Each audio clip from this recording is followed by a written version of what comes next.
Assalamualaikum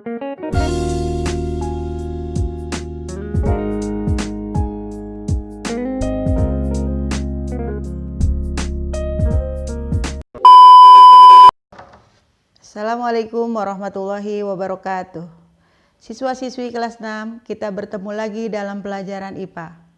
Mari kita lanjutkan pelajaran kita yang kemarin, yaitu tentang perkembangbiakan tumbuhan. Siswa-siswi, silakan kalian mengambil catatan dan alat tulis kalian. Baik, kita sudah siap. Kita buka pelajaran kita hari ini dengan membaca basmalah.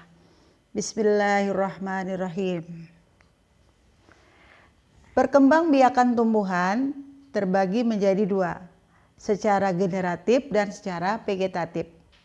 Secara generatif kalian sudah ketahui kemarin, hari ini kita akan membahas perkembangbiakan tumbuhan secara vegetatif. Apa yang dimaksud perkembangbiakan tumbuhan secara vegetatif? Adalah perkembangbiakan tumbuhan yang hanya melibatkan satu individu. Cirinya adalah tumbuhan yang berasal dari perkembangbiakan vegetatif mempunyai ciri yang mirip dengan induknya.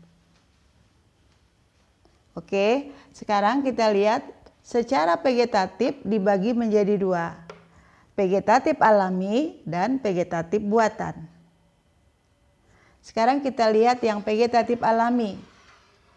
Ada 8 kelompok tumbuhan yang berkembang biak secara vegetatif alami. Kalian bisa sambil melihat di kitab kalian. Yang pertama yaitu secara spora. Tumbuhan berkembang biak dengan spora. Spora ini dimiliki oleh tumbuhan paku dan tumbuhan lumut. Ya, sporanya ada di balik daun paku atau pakis haji. Nah, spora itu kemudian terbang dan jatuh di tempat yang subur menjadi tanaman baru. Yang kedua, secara tunas. Misalnya ada pada tumbuhan pisang, tumbuhan bambu, tumbuhan tebu. Dia menggunakan tunasnya untuk menjadi tumbuhan baru. Yang ketiga adalah akar tinggal. Nah, yang ketiga ini akar tinggal mudah sekali kalian temukan di dapur kalian. Ya, kalian pergi ke dapur rumah kalian, maka di situ kita banyak menemukan macam-macam akar tinggal. Tentunya tadi kalian sudah melihat di tayangan, yaitu Ibu tunjukkan di sini contoh akar tinggal, misalnya jahe. Jahe adalah contoh akar tinggal. Apa yang dimaksud akar tinggal? Yaitu tumbuhan baru yang berasal dari batang tumbuhan yang merambat di bawah permukaan tanah. Jadi ini sebetulnya adalah batang. Dia merambat di bawah permukaan tanah. Nah, yang sama dengan jahe yang berkembang biak dengan akar tinggal juga adalah lengkuas atau laos. Ini juga sebagai bumbu masak. Kemudian ada lagi kunyit. Bagian dalamnya berwarna kuning. Pasti kalian sudah mengenal kunyit, bukan? Kemudian ada juga yang namanya temu kunci. Ya. Atau ada lagi temulawak. Pasti kalian pernah mendengar nama itu. Itu termasuk tumbuhan yang berkembang biak dengan menggunakan akar tinggal. Nah, terakhir di sini ada kencur. Hampir mirip bentuknya, cuma dia lebih kecil. Ini jahe, ini kencur. Semuanya yang Ibu sebutkan tadi, kunyit, temu kunci, lengkuas, semuanya adalah merupakan akar tinggal, yaitu bagian batang yang merambat di atas permukaan tanah atau di bawah permukaan tanah. Bagian apanya yang akan ditanam? Ini bisa kita tanam. Ya, jika kita tanam, ini namanya rimpang. Rimpang yang ini kita tanam, maka dia akan muncul tunas daun. Ini akan menjadi masing-masing tumbuhan baru. Ya, kita ambil bagian ini, kita tanam. Misalnya kita ambil sebagian, kita tanam. Nanti setiap bagian mata tunas ini akan mengeluarkan kuncup daun. Dia akan menjadi tumbuhan baru. Berkembang biak dengan bagian tubuhnya sendiri. Baik, sekarang yang keempat. Yang keempat adalah perkembangbiakan dengan menggunakan umbi. Nah, umbinya di sini ada 3 macam. Jadi yang keempat, kelima, dan keenam merupakan perkembangbiakan vegetatif menggunakan umbi. Di sini Ibu menggunakan kentang. Kentang ini adalah salah satu contoh umbi batang. Apa cirinya? Dia bentuknya bulat. Apalagi dia mempunyai mata tunas. Ini adalah mata tunas. Ya, ini merupakan mata tunas. Ketika kita tanam umbinya, kentang ini kita tanam, maka di bagian mata tunas ini akan mengeluarkan kuncup daun. Ini akan menjadi beberapa tanaman baru. Kemudian ada umbi lapis. Ibu membawa umbi lapis di sini, contohnya ada bawang merah, ada bawang bombay, ada bawang putih. Nah, ketiganya ini merupakan umbi lapis. Kenapa dia disebut umbi lapis? Karena dia berlapis-lapis. Ini ada bagian yang sudah Ibu belah. Ya, ini adalah bawang bombay. Ketika kita belah, kita akan melihat bagian di dalamnya berlapis-lapis. Ya, ketika kita tanam, kalau kita tanam bagian yang masih utuh, yang masih bulat kita tanam, maka nanti akan keluar kuncup daun. Kuncup daun itu berasal dari bagian tengah. Dari bagian tengahnya ini, ya. Ini yang akan menjadi kuncup daun, yang akan semakin tinggi dan tumbuh menjadi tumbuhan baru. Baik, jadi ada umbi lapis, ada bawang merah, bawang putih, bawang bombay. Silakan kalian cari, ada lagi di kitab kalian yang merupakan umbi lapis. Baik, yang ke-7 adalah, masih yang ke-6 adalah umbi akar. Tadi ada 3 umbi, umbi batang, bentuknya bulat, umbi lapis, dia berlapis-lapis, umbi akar bentuknya panjang. Karena dia berasal dari akar.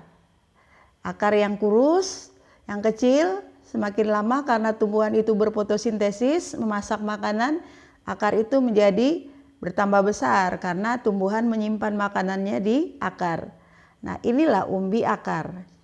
Ya, apa ciri-cirinya? Bentuknya panjang. Dan biasanya di sini ada tunas atau kuncup akar. Di sini ada kuncup akar. Ya, bagian apanya yang akan kita tanam? Yang akan kita tanam adalah pangkal dari umbi akar ini. Dari wortel ini kita potong. Nah, bagian pangkalnya ini yang kita tanam. Ya, jadi pangkalnya ini yang kita tanam. Kita potong, pangkalnya ini yang akan kita tanam dan akan menjadi tumbuhan baru. Demikian kita menanam dari bagian tubuh induknya. Kemudian yang ke-7 adalah tunas adventif, yaitu tunas yang sudah tua. Terbagi 2, ada tunas adventif daun, ada tunas adventif akar. Yang daun contohnya cocor bebek. Pada tumbuhan cocor bebek, daun yang bagian bawah yang sudah tua bisa kita tanam. Kita petik daunnya, kita benamkan sedikit di tanah yang subur, maka nanti akan keluar kuncup daun. Dari 1 lembar daun cocor bebek akan menjadi beberapa kuncup tumbuhan baru. Kemudian ada lagi tunas adventif berasal dari akar. yaitu pada tanaman sukun. Tanaman sukun bisa kita tanam bagian akarnya, karena dia merupakan tunas adventif akar. Baik, sampai di sini. Untuk yang vegetatif alami ada 8. Kalian ingat-ingat? Oke, sekarang kita lanjutkan bagian yang kedua. Vegetatif yang kedua adalah vegetatif buatan, yaitu perkembangbiakan dengan cara bantuan manusia. Ada 5. Yang pertama, dengan cara cangkok, yaitu mencangkok tanaman. Biasanya yang dicangkok adalah tanaman yang berbatang kayu. Caranya bagaimana? Batang pohon yang agak tua, tidak terlalu tua dan tidak terlalu muda, yang bagus, kemudian dikupas. Dikupas, dibersihkan, kemudian dibungkus dengan tanah humus, kemudian dibungkus lagi dengan ijuk atau dengan plastik, kemudian diberi lubang-lubang biar ada udara masuk. Nah, setelah itu ditunggu beberapa saat atau beberapa hari, maka akan keluar akar. Nanti ketika sudah keluar akar, bisa dipisahkan dari tubuh induknya, dari induk pohon, maka bisa ditanam. Jadilah dia tumbuhan baru. Itu dengan cara mencangkok. Oke, sekarang yang kedua dengan cara stek, yaitu memotong bagian tumbuhan kemudian ditanam. Biasanya batang tumbuhan itu dipotong kemudian ditanam, contohnya pohon mawar misalnya. Baik, yang ketiga dengan cara sambung pucuk, yaitu menyambung 2 tanaman yang satu jenis.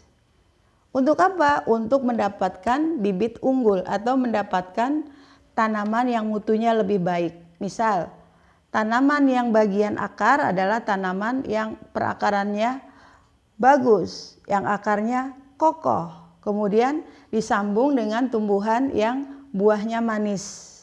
Nah, ketika disambung bagian batangnya, nanti akan menjadi tanaman baru yang sifatnya akarnya kuat, buahnya manis. Berarti menggabungkan 2 sifat tanaman yang sama-sama unggul. Oke, yang keempat dengan cara okulasi. Apakah okulasi itu? Iya, okulasi adalah menempel mata tunas. Jadi mata tunas pohon diambil, ditempelkan di tanaman induk. Maka nanti mata tunas itu akan tumbuh di tanaman induk. Yang terakhir dengan cara runduk. Runduk, merundukan. Ya, jadi tanaman yang dirundukan tentunya memiliki ciri batangnya lentur, batangnya kecil, misalnya pohon melati, pohon alamanda, bisa dirundukan. Setelah dirundukan, dibenamkan sedikit ke tanah, beberapa saat nanti akan keluar akar. Setelah keluar akarnya, baru dipotong atau dipisahkan dari bagian induknya. Maka bagian ini akan menjadi tanaman baru.